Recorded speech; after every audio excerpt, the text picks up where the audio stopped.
Hola, ¿qué tal? A toda la gente de Asiento Libre. En esta gran oportunidad tengo la compañía, la grata presencia de Grover Pango Vildoso. Soy Wilmer Ramírez y estoy encantado de tenerlo acá, no solamente porque es un hombre de letras, de teatro, sino también de política. Y en esta oportunidad está lanzándose como senador en el Partido Aprista, así que de todo eso vamos a ocuparnos en esta entrevista. Grover, ¿cómo estás? Un placer. Bienvenido. Aquí estamos para conversar. ¿Cómo te sientes de salud? Bueno, los cambios de clima me están afectando un poco, ¿no? Porque la sequedad de Tacna de todas maneras se nota, ¿no? Esta vez he sentido más.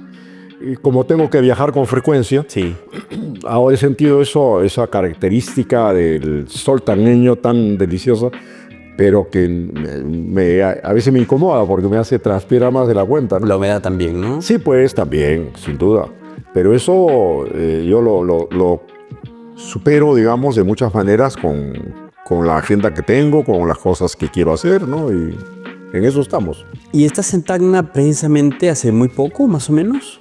He estado viniendo mucho porque yo pertenezco al Consejo Nacional de Educación, entonces mi tarea está en Lima básicamente para cumplir con esta institución que es tan importante. Pero como vino el proceso electoral y había que cumplir con las tareas internas del partido al que pertenezco, entonces vine ya con más frecuencia para reengancharme en la tarea partidaria que pude haberla hecho en otro sitio, ¿no? Pero mi tierra es Tacna, claro, y yo la amo lo suficiente, ¿no? Y vas como senador por Tacna. ¿Correcto? Senador por Tacna, porque hay dos tipos de senadurías. La senaduría nacional, sí, ¿no?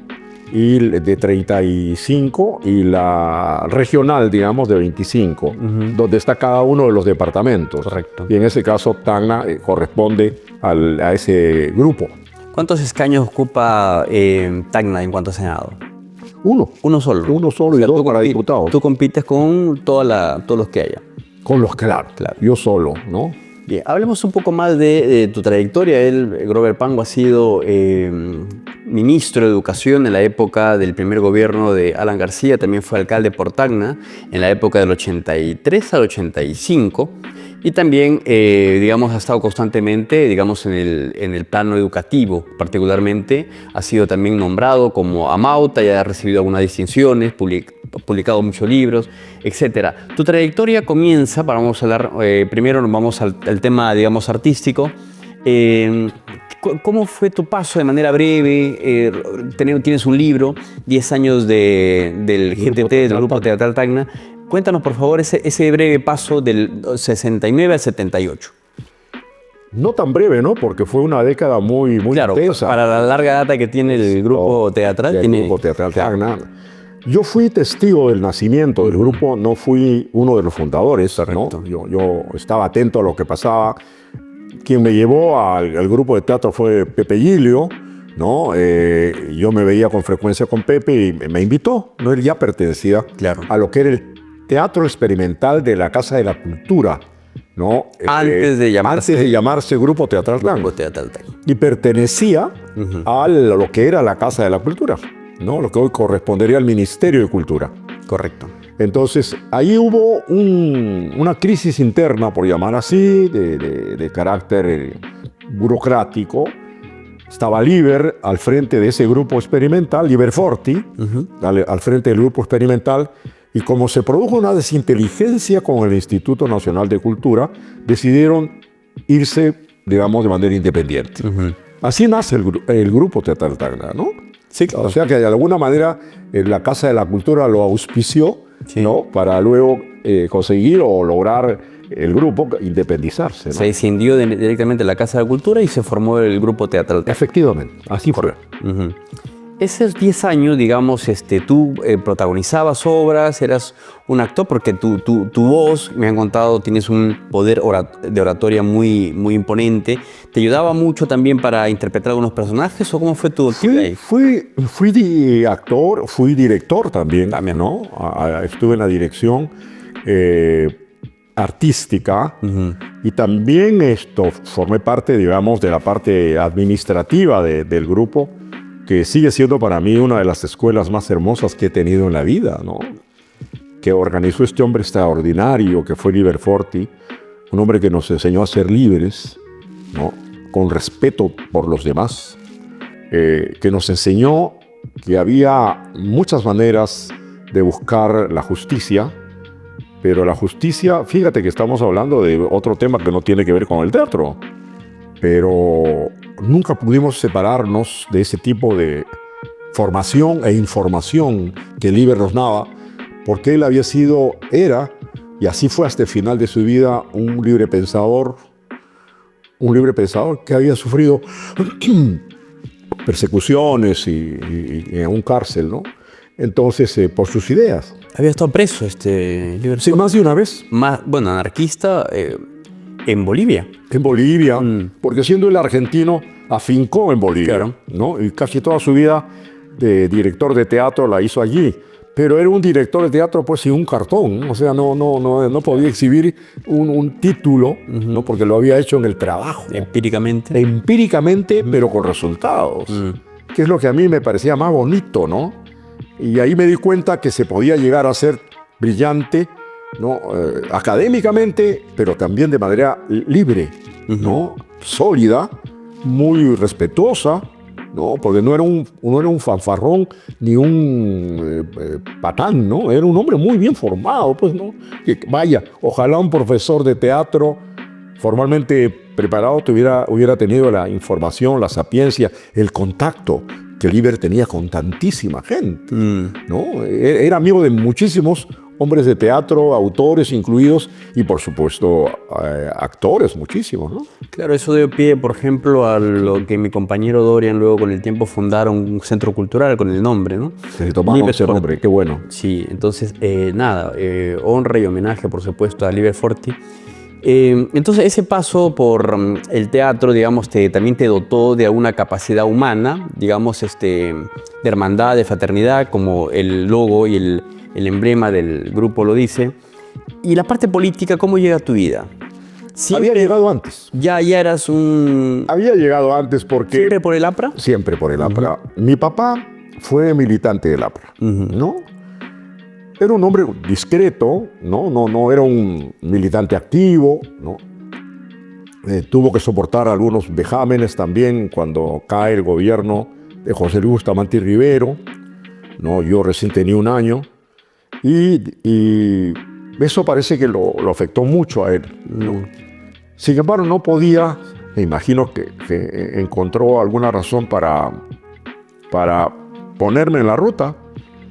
Y nunca me olvidaré que el año 62, yo tenía 15 años, y llegó por Tacna Manolo Seoane, el cachorro Seoane, y lanzó un discurso hermoso en la Plaza de Armas, cuando todavía la plaza no era lo grande que es ahora, ¿no? Habló del Paseo Cívico. Claro. Y una frase que se me quedó para siempre he incorporado inclusive a mi plataforma política de esta campaña dijo lo siguiente: porque Tacna es una estrella de 5 puntas que está clavada en el corazón de todos los peruanos. Y como todos sabemos, o creo que sabemos, el APRA tiene como símbolo la estrella. Claro. Y la estrella tiene 5 puntas. ¿No? Me pareció tan hermoso, tan conmovedor. Como poético, además, ¿no? Exacto, una metáfora bellísima. Sí. Entonces, justamente para esta campaña he dicho, y así como tiene Tacna 5 letras, el APRA tiene una serie de 5 puntas, yo tengo 5 tareas que quiero cumplir, ¿no?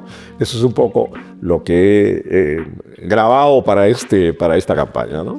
Correcto. Además pasaste por ser alcalde de Tacna. Un corto periodo lo dejaste para ser diputado. Claro. ¿Cómo ese periodo? Pero es que tú hiciste una pregunta que todavía tiene otras cosas que a mí sí me parece importante recordar, ya que lo has provocado con la pregunta. En la universidad, en la Cantuta, en la Universidad Nacional de Educación. Muy política, además, ¿no? Muy política. Después tuvo algunos fenómenos que son inolvidables, por desagradables también. Sí. Yo llegué a ser presidente de la Federación Universitaria, ¿no? Claro, Enrique Guzmán y Valle, ¿no? Enrique Guzmán y Valle, siendo aprista y proclamando a los 4 vientos mi militancia política, lo cual algún mérito ha de tener, porque era el bastión, junto con San Marcos, claro, del marxismo, ¿no? Entonces eso a mí me ayudó mucho, ¿no? Y me marcó firmemente, Y aprendí una cosa que le digo con todo respeto. Aprendí a pelearles el espacio a los marxistas, ¿no? Hoy día puede llamarse comunistas o como se quieran llamar, pero el pensamiento marxista era una cosa, un aparato ideológico, como era un aparato ideológico el aprismo. Entonces ahí hay dos antípodas incluso, ¿no? Por supuesto, no sé si antípodas. Dos complementarias, por lo menos. Por lo menos no mezclables, ¿no? Claro. No, porque ambas tienen muchas cosas en común, ¿no? Los orígenes reflexivos, ideológicos del aprismo vienen del marxismo, pero lo superan. Por eso es que para los apristas el marxismo es un pensamiento congelado. Y por eso es que, ¿no?, el aprismo reclama para sí la toma prestada de la teoría de la relatividad, pues porque en la historia también hay relativismo, claro, que es un poco el planteamiento de Víctor Raúl, ¿no? Pero yo menciono esto, ¿sabes por qué? Porque creo que para mí la Cantuta fue una escuela maravillosa, ¿no? Así, en medio de la adversidad, pero yo amo a la Cantuta porque me enseñó a pelear, porque me enseñó a debatir. Por tus ideas, ¿no? Claro, claro. Y también me hizo sufrir mucho porque como me gustaba el teatro desde la secundaria, ¿no? Porque yo he actuado desde adolescente acá, en Tacna, en la Unidad Bolognesi, ¿no?, que era nuestro colegio.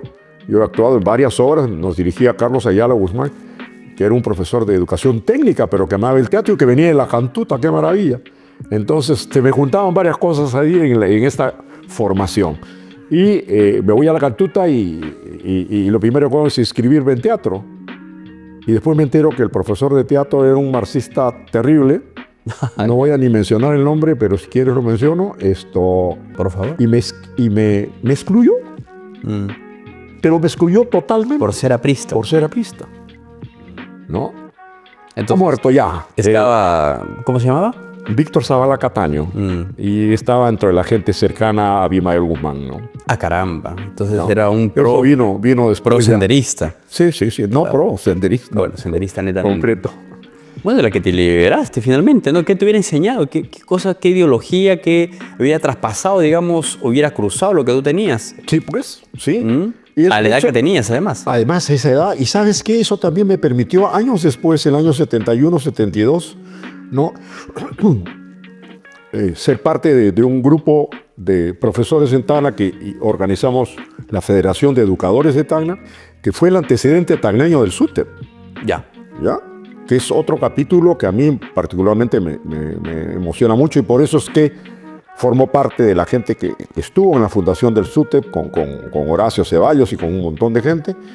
A Horacio, por Horacio tengo un gran recuerdo. Que fue el primer presidente del SUTEP, ¿no? El secretario general. Secretario general. ¿En la época de cuándo estamos hablando ahí que se fundó el SUTEP? De Velasco Alvarado. 70s, ¿no? 72 concretamente, específicamente 72. La huelga maravillosa de la que hablo es del 71. Algo está en el libro del Grupo Teatral Tacna porque coincidían en términos de tiempo, ¿no? Entonces se hizo la huelga, fue ejemplar, y después de todo el Perú se decidió que se tenía que organizar una sola entidad, porque había 4, profesores primarios, profesores secundarios, profesores técnicos y profesores de educación física. Entonces se decidió unificar. Y eso es el SUTEP, es unificado, ¿no? Y el Sindicato Único de Trabajadores de Educación. Unificado, más bien unitario de trabajadores, porque Velasco se opuso a que se le inscribiera como único, porque decía, ustedes no pueden reclamarse los únicos, y mañana hay otro sindicato, ¿quiénes son ustedes para impedirlo? Y en ese sentido tenía razón. Claro. Entonces, Velasco, lo importante de Velasco es que era justamente pues un patriota, ¿no? Yo creo que sí. Era patriota. O sea, yo rescato la parte económica estaba completamente fallada con la reforma agraria, no sé si coincidimos, pero la parte, digamos, patriótica, fervorosa, es lo que ha quedado justamente en el raigambre castrense. Sí, yo creo que hubo muchas cosas que fueron útiles y que han sido malamente desaprovechadas posteriormente, porque así somos los peruanos. Déjame decirte que no tenemos la capacidad, la sabiduría para aprovechar en el mejor sentido de la palabra las experiencias previas. Lo tiramos todo a la basura, ¿no? Como si haciéndolo hemos ganado algo. Claro. En vez de aprovechar Yo te hablo de una sola cosa que por supuesto sería discutible, pero la recuerdo como un mérito que sí quiero defender de la reforma educativa del gobierno de Velasco Alvarado, que le daba mucha cólera al maestro Luis Alberto Sánchez. Pero bueno, yo le dije, discúlpeme maestro, pero aquí hay cosas que son aprovechables. Sánchez no le gustaba para nada y por eso también creo que no simpatizó mucho conmigo.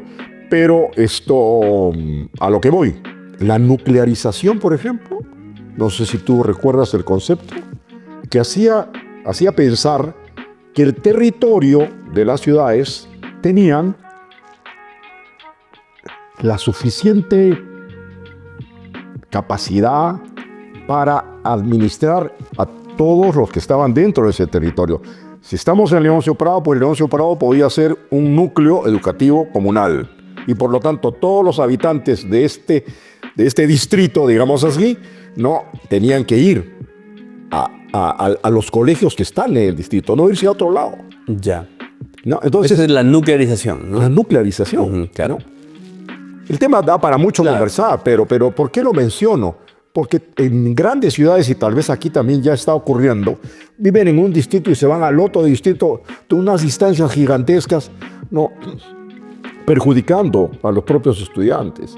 Entonces, eso se nota en Lima con una frecuencia increíble. Entonces, el sentido común era, si estás acá, estudia acá. Y por lo tanto, preocúpate del colegio de tu zona, mejore. Claro. Eso me parecía importante, inteligente. Quiero regresar a la pregunta inicial, que era justamente tu paso como alcalde. Esa es la pregunta que nos llevó, digamos, a otro lado. Así es. Cuéntanos, por favor, ¿qué obras recuerdas tú haber propiciado, si la gente de pronto no sabe qué pareció importante y necesario en esa época? ¿Cómo no?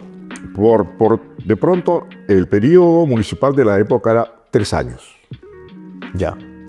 Eso indica mucho, porque siempre el primer año es un año de práctica. Bueno, sí. De meterse en el terreno todavía, ¿no? Y el segundo año ya es el año, probablemente el que comienza uno a tomar decisiones. La ejecución como tal de algunas cosas. Sí, para mí lo que más recuerdo fue haber dejado en curso un proyecto de desarrollo urbano. Ya.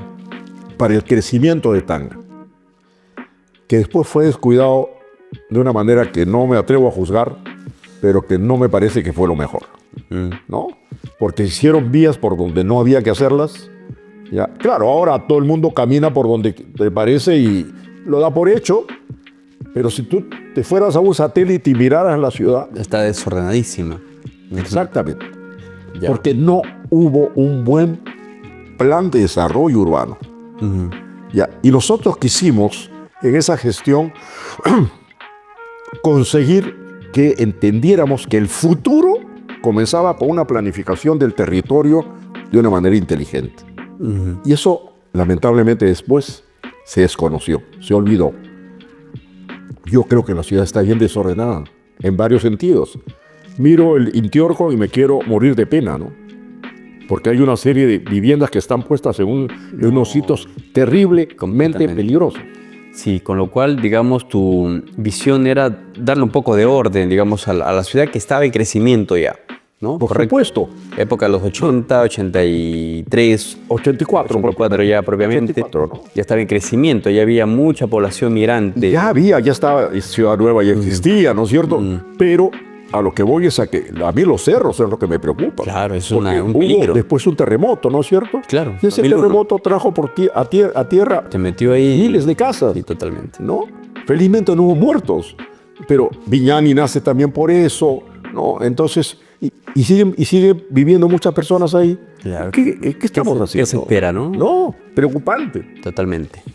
Bueno, luego estás más o menos haciendo una transición para entender ahora tu tono político.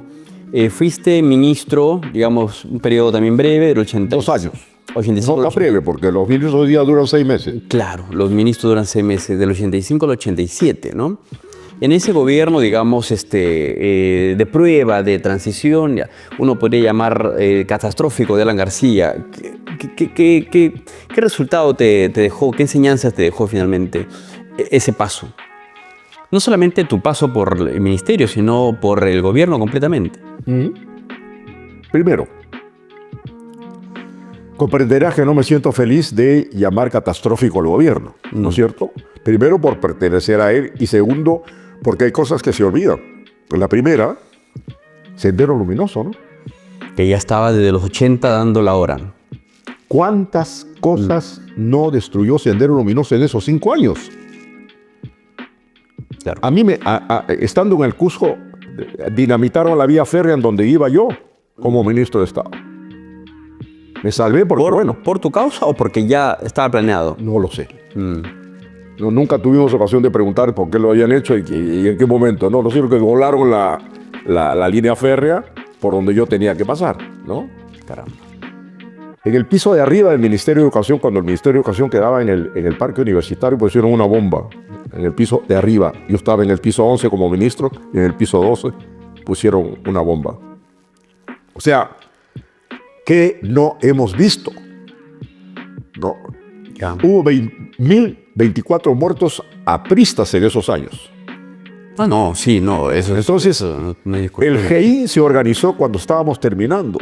El señor Fujimori se jacta, o sus seguidores, de que ellos fueron los que capturaron a Abimael Guzmán. Pero ¿cuándo se organizó el GEI? El 88, ¿no? Entonces, y lo organizó Agustín Mantilla en el gobierno de Alan García. Entonces, un asunto que me he permitido mencionar porque se habló de un gobierno catastrófico fue el asunto de Sendero Luminoso, y el segundo, la deuda externa. Bueno, que marcó no solamente por el gobierno de Alan, sino también el gobierno de Belaúnde, ¿no? Venía desde allá. Desde ahí, claro. Venía desde allá. Y la deuda externa también venía desde ahí, pues. Entonces, ¿cuánto se tuvo que soportar para pagar el tema de la deuda externa?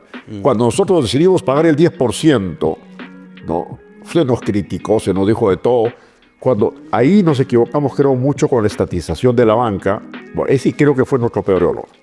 Con lo catastrófico me refería justamente a la parte económica, porque sumado a lo que ya había el terrorismo, la parte social, eso, digamos, agudizó un poco el descontento y incluso pues, la huida del país de mucha gente. Sin duda, salieron del país muchas personas.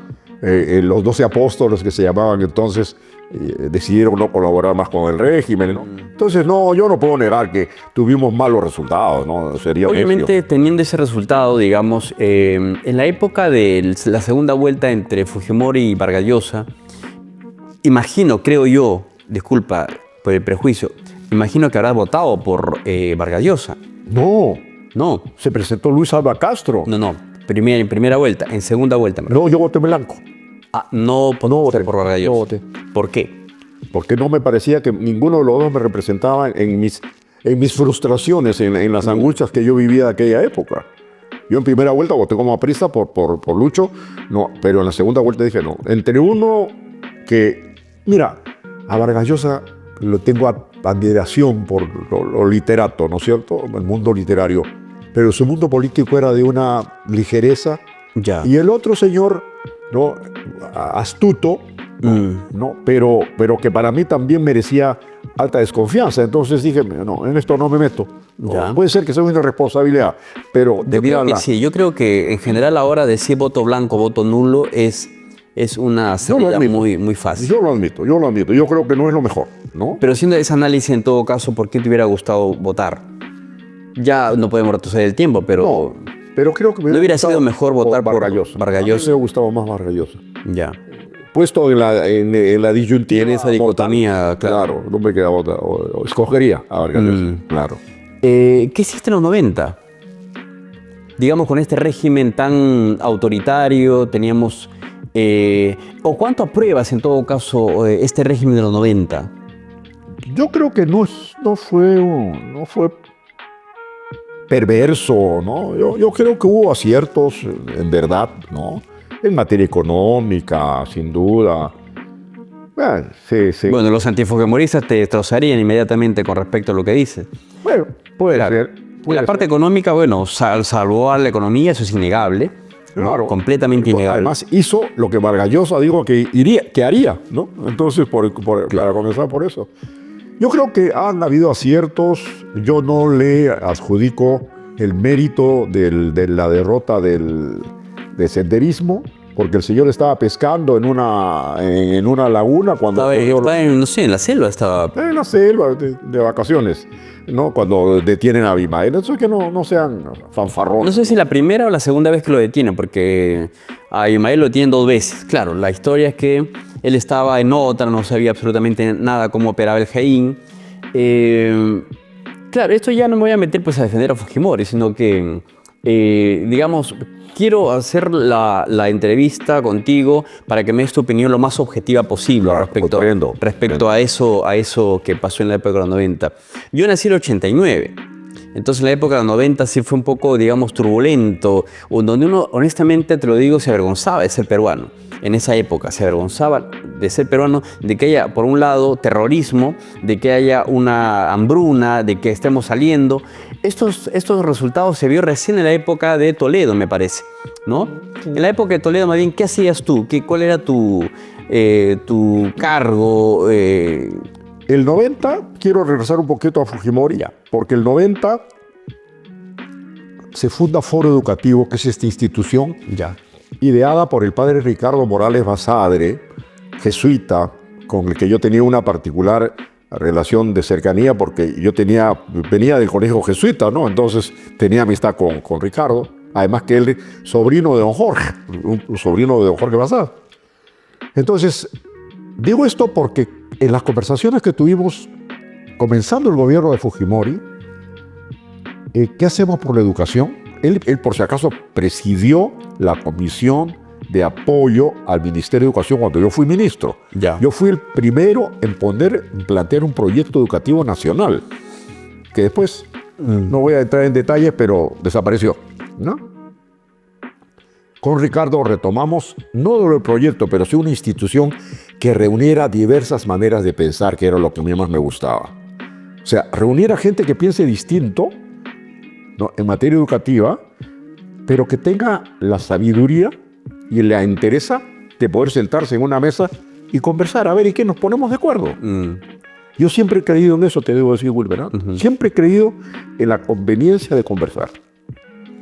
Ya, de 100 cosas, capaz hay 10 en las que estamos de acuerdo. Ya, pues, dejemos las 90 a un costado y vamos con las 10 que nos unen, ¿no? En la parte educativa, ¿qué crees que te hace falta? Ahora vas como senador por Tacna. ¿Te vas a enfocar en la parte educativa también o en un nivel más social? ¿O cuál es tu propuesta más sólida? Sí, me voy a interesar de manera particular a partir de los proyectos educativos llamados regionales. Porque hay 25 proyectos educativos regionales, que tienen un nombre para mí un poco postizo. Creo que lo hemos conversado antes de la entrevista, porque regiones no hay departamentos con nombre de regiones. Lo ideal para mí hubiera sido seguir, ¿no?, lo que se ideó hace muchísimas décadas y que planteó primero el doctor Pulgar Vidal, de juntar 8 franjas del mar a la selva, ¿no es cierto?, que sean regiones que se complementen. Eso no va a ocurrir. Y no es el momento ahora de revisarlo. Pero ¿qué me importa de lo que ha quedado con el nombre? Que cada realidad necesita ser atacada en el sentido educativo de una manera distinta, ¿no? Entonces, ¿cómo educar en Loreto? No es lo mismo que educar en Ancash. Ya entiendo. O sea, criticas en todo caso al DCN, el documento oficial, que debería estar... pero me parece que hay en cada región hay una forma de implementarlo de manera distinta igual. Son los proyectos educativos regionales. Por eso, a la pregunta que tú me haces, yo te respondo, me interesa fortalecer... La de Tacna. De todo el Perú, comenzando por Tacna. Pero si llego al Senado, soy senador de la República, ¿no? Claro, representando a Tacna, pero soy senador de la República. ¿Qué cosas que tenemos que revisar, digamos, de esos documentos multiregionales? A ver, lo que a mí me parece que debería tratarse con más cuidado es de no hacer demasiadas cosas como expectativas. Que los conozco, porque los he visto muchos de ellos, se prometen todo, o sea, anhelan todo. Yo diría, oiga, menos objetivos, pero más realizables. Correcto. ¿Sí? Eso me gustaría. Porque tenemos en general en la administración pública peruana un vicio singular, ¿no? Y ese vicio es, hay que llenar un documento, pero de páginas hasta por gusto, ¿no? Para que sea bien voluminoso. Ya, oiga, Ya, somos ya. charlatanes, ¿no? Claro. Hay que, 2 hojitas, ¿ya? Pero cosas que se puedan ejecutar, que se puedan medir, que se puedan seguir, Claro. ¿ya? Eso es lo que yo... a mí me Medible, gustaría. verificables, hacerle seguimiento respectivo. Comprobables, corregibles. Porque si es tan abundante, claro, como... No haces nada, pues, de 100 cosas haz 2, ¿no? Bien hechas. Concretamente, ¿cuáles son las propuestas que tú planteas? Lo que yo planteo, por ejemplo, es que haya una preocupación especial por la creatividad en el Perú, Ya. ¿no? Creo que se ha ido olvidando que tenemos un capital humano importante que es la juventud, ¿no? Que es capaz de hacer muchísimas cosas y la estimulamos. Y que esto sea parte de una suerte de encuentro intergeneracional, porque me da la impresión, no la impresión, que los jóvenes de hoy son incomprendidos por las personas mayores y a su vez ellos no comprenden a los viceversa. Entonces, los chicos de hoy son terribles, hacen lo que les da la gana. Están pensando todo el día en ¿cómo se llama? En el celular y todo. O sea, pero eso es una manera muy, muy ligera de ver las cosas, ¿no? Sería interesante, y estoy en ese trabajo de recopilación, ¿cuáles son las cosas que más le interesan a los chicos, que les interesan de verdad, ¿no? A un chico de 17 años o de 18 años? Ya. Eso, estoy detrás de eso, me importa. Porque creo que hay que trabajar con los muchachos a partir de lo que ellos quieren, ¿no es cierto? Les importa, les interesa, les preocupa, ¿no? Y hacer que los adultos entendamos esa preocupación, porque en esa preocupación está también el germen de la solución de los problemas. Y eso es lo que yo lo veo educativamente como algo seductor, interesante.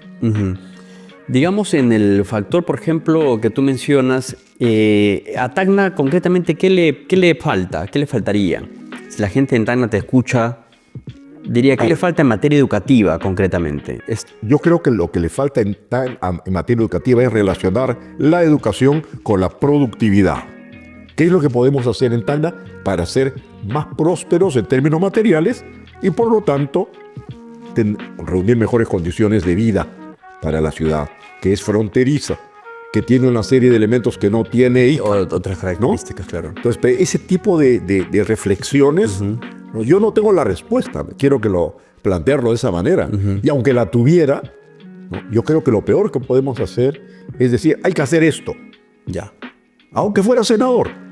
No tienes que dar la solución, tienes que ayudar a construir esa solución.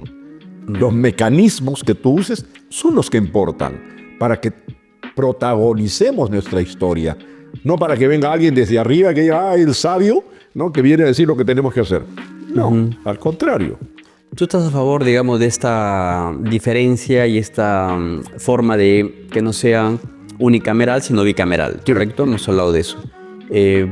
Lo sustancial es que las leyes se revisarán mejor. Eso es lo sustancial. En esa materia, digamos, ¿cuál es el objetivo, digamos, de un Senado propiamente? Bueno, tiene hasta 5 funciones que son las más importantes, ¿no es cierto? Que pasan por el hecho de nombrar los cargos más importantes del Perú, ¿no es cierto? Ese tipo de decisiones que son serias. El Contralor General de la República, ¿no es cierto? El Defensor del Pueblo, los tiene que nombrar el Senado, ¿no? Eso no es Creo que también cosa. eligen al Tribunal Constitucional, los miembros del Tribunal Constitucional, ¿o no? ¿Cómo? Creo que también eligen a los miembros del Tribunal Constitucional, claro. Claro. El Senado sí, El Senado, solamente. solamente. Esto no es tarea de diputados. ¿Cuántos son en total? ¿60? 60. Bueno, pero alguien tiene que asumir esa tarea y me parece que es adecuado que lo haga una de las dos cámaras, Pero aparte de ese tipo de tareas, ¿no? Las relaciones internacionales también son parte de la preocupación del Senado, ¿no? Ver los convenios que tenga el país. Bueno, los Mira, PLC, qué sé yo, ¿no? Claro. Ya. Autorizar los viajes presidenciales ya es un asunto hasta frívolo. No tan frívolo, no tan frívolo. A veces es necesario. Gracias a eso, Alan García en el segundo gobierno logró un PBI de, no sé si 9.2, 9.6. Sí, fue muy alto, Sí. muy alto. Sin duda. Gracias justamente a salir constantemente, digamos, a buscarse el mercado, ¿no? El mercado, bueno, pero la revisión de las normas es otra de las tareas fundamentales del Senado. Entonces, yo diría perfeccionar, si el término no es pedante, ¿no? la legislación peruana, que dicho sea de paso me da la impresión que es muy profusa. No te puedo asegurar esto porque sería muy irresponsable, pero hasta me gustaría pensar en una forma de hacer desaparecer leyes, porque hay demasiadas leyes en el Perú. Hay leyes hasta por gusto, ¿no? No sé si alguna vez has leído tú la ley de Bastiat, de Frédéric Bastiat, que justamente habla de lo importante que es precisar la ley para que no sea tan, digamos, tantas y tantas leyes, ¿no? Con lo cual, digamos, el Senado tendría un rol importante para filtrar, digamos, y para aprobar aquellas leyes que realmente son sustanciales, ¿no? Me parecería. No, ese es un tema, yo no soy un hombre de leyes, pues en el sentido profesional. Claro. ¿No? Pero sí lo llevo como un asunto que me parece de la mayor importancia, ¿no? Estudiemos este tipo de cosas para que no seamos un país que se empapela el Congreso de normas que nadie cumple, ¿no? Mejor 10 leyes bien hechas que se puedan cumplir y que la población le dé valor a las leyes. No es broma. ¿Cuál es uno de los dichos más extendidos en el Perú? Echa la ley, echa la trampa, ¿no? Hablemos un poco de la ley universitaria con respecto a el factor educativo, pasar de la ANR, por ejemplo, a la SUNEDU como intendencia que supervisa y verifica. ¿Qué te pareció esa transición? A mí me pareció buena. Y ahora, digamos, la SUNEDU, ¿cuál es tu opinión? Creo que está descomponiéndose de alguna manera porque hay una serie de presiones que están fuera que hacen que la representación en la SUNEDU no sea lo suficientemente purificada. No tengo otro verbo, pero algo está pasando ahí. La creación de nuevas universidades, digamos, que aprobó el Congreso. Dios mío. Cuéntanos, por favor, tu visión de eso. Como Consejo Nacional de Educación lo hemos dicho 20 veces, ¿no? Así no se puede. En Tacna se ha creado una nueva. Creo que tiene un nombre muy que atrae mucho. Universidad intercultural. Exacto. Claro. Pero eso no. Los que más saben dicen que una ley, primero, para que se implemente una universidad, necesita por lo menos 5 años, para que se implemente bien. Claro. Y la pregunta más complicada es, ¿y a esa universidad qué personal le vas a dar?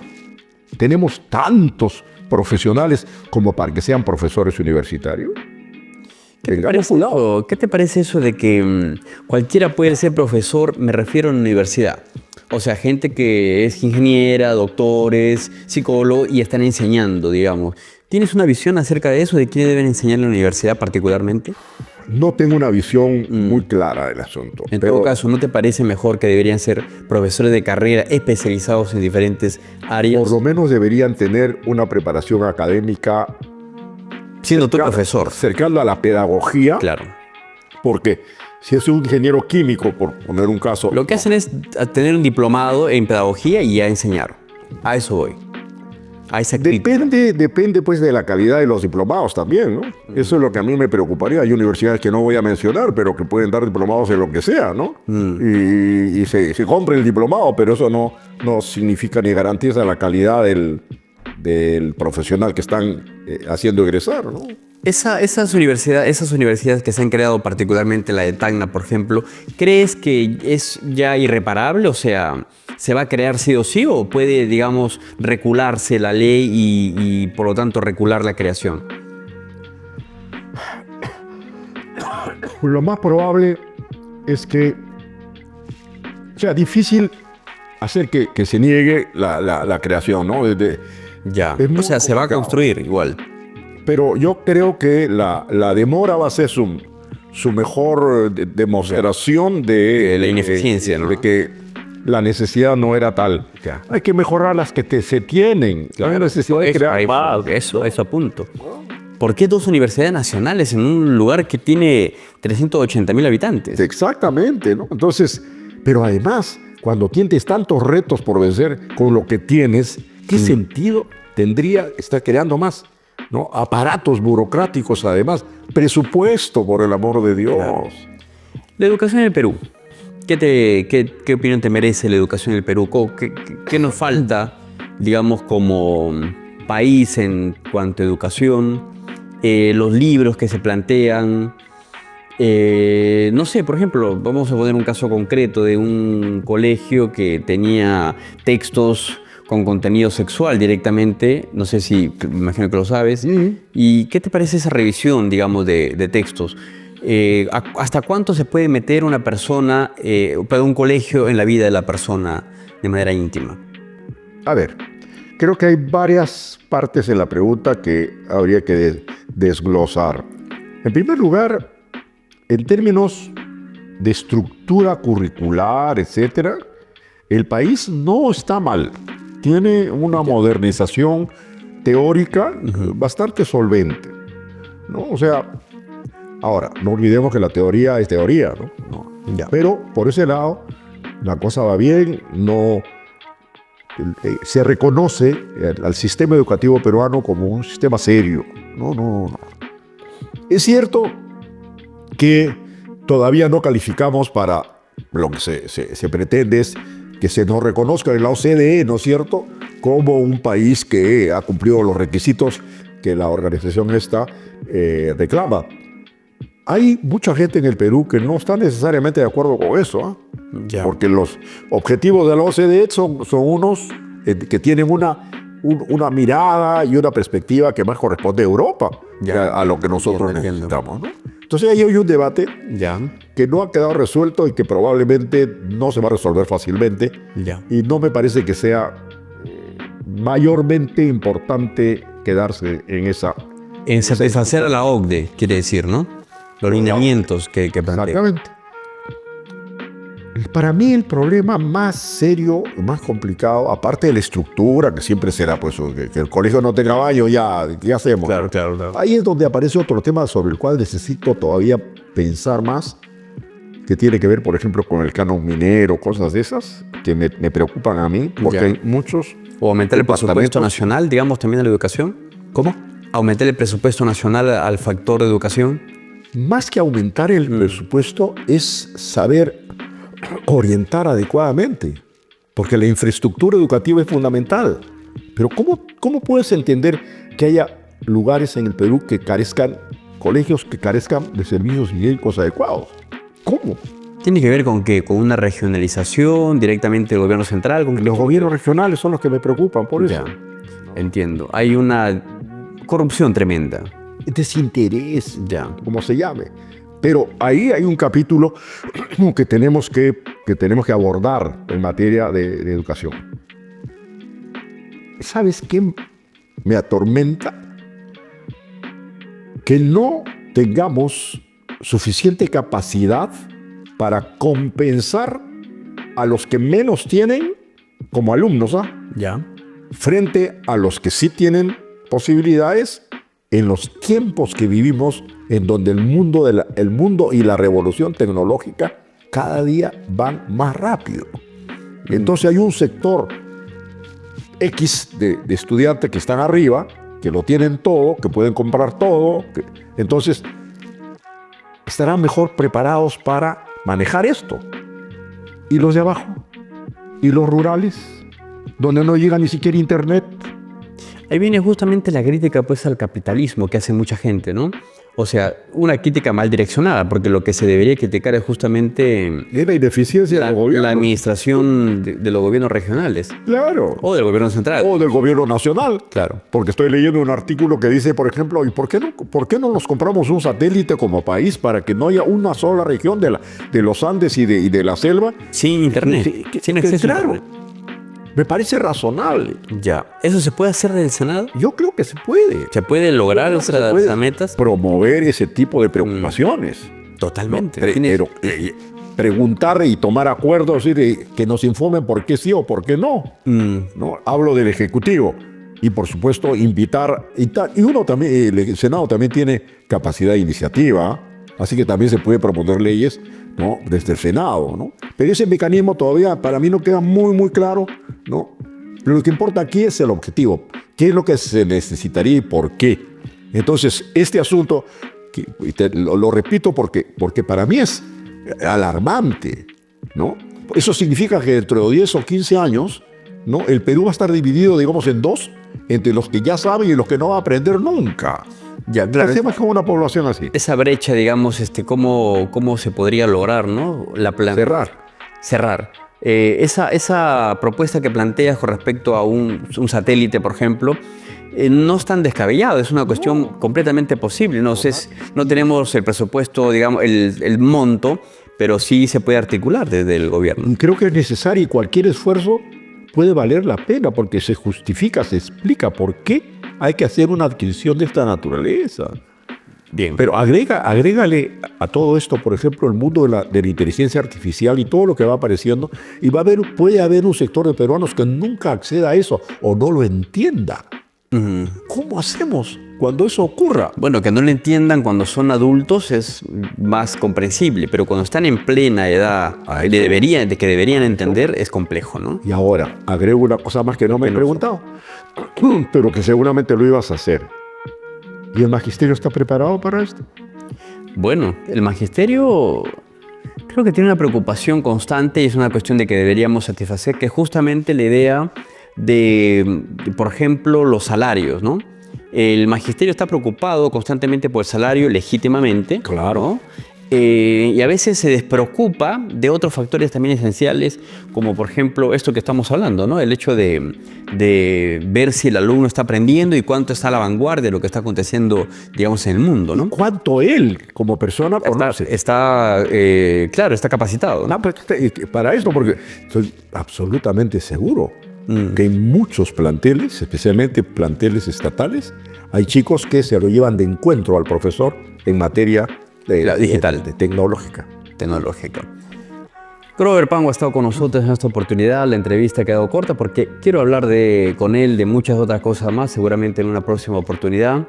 En esta ocasión ha estado por el programa Asiento Libre y quiero, por favor, que te dirijas a la gente apelando y concientizando de por qué deberían elegirte como senador. Muchas gracias.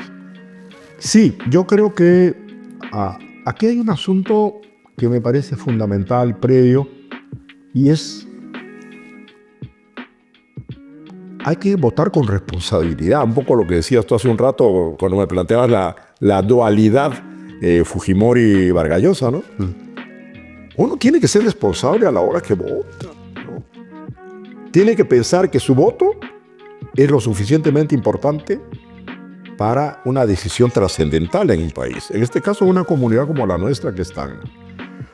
Yo me atrevería a preguntar, y les ruego que no lo vean como un acto de vanidad, por favor, porque si hay algo que no tengo es ser vanidoso. Lo que he hecho en mi vida, respondo por ello. ¿Lo que he hecho sirve, ayuda para ser un buen senador o no? Lo que he podido aprender, lo que he podido trabajar, y casi siempre vinculado al tema educativo y a Tacna, ¿me autoriza para anhelar esta nueva responsabilidad? Eso es lo que yo preguntaría. Porque por vanidad no más, ¿no? O sea, porque quiere ser, pues, para tener el qué. No me queda mucho tiempo de vida tampoco, ¿no? Y creo que toda mi existencia ha sido constante. No vamos a encontrar un quinquenio en mi vida que no haya estado ocupado haciendo cosas, ¿no? Que están vinculadas básicamente a la educación. Entonces, estoy con la tranquilidad de conciencia de que cuando postulo algo, lo hago desde la convicción de que puedo ser útil, ¿no? No es un acto de vanidad. Y eso quisiera que lo comprendan quienes van a votar el 12 de abril y los tacneños, básicamente porque es por acá, por mi tierra, por la que yo respondo y por la que he trabajado toda mi vida, ¿no? Bien, Grover Pango ha estado con nosotros en esta oportunidad. Muchas gracias por tu presencia y todo lo mejor, el éxito necesario para que logres esa ansiada curul por el bien de Tacna, por el bien de la gente que te aprecia y sobre todo por el aporte que puede lograr, digamos, desde esa tribuna. Gracias, Grover. Muchas gracias Encantado. por acá. Gracias a ti. Gracias. Muy gentil, muy amable, de verdad. Nos vemos en una próxima oportunidad con ustedes. Ha estado Grover Pango, así que nos despedimos. Hasta luego. Chau, chau.